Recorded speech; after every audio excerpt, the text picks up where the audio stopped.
Tapi memang kepemimpinan itu sangat menentukan. Saya tahu dalamnya partai seperti apa, saya tahu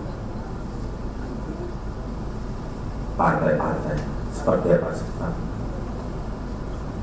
Ingin mereka menuju kemana, saya juga begitu.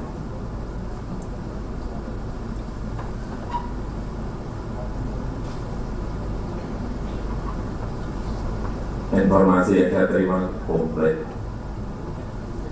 dari intelijen saya ada, B, dari intelijen di Polri ada, B, dari intelijen di TNI saya punya, KIS, dan informasi-informasi di luar itu, angka, data, survei, semuanya ada.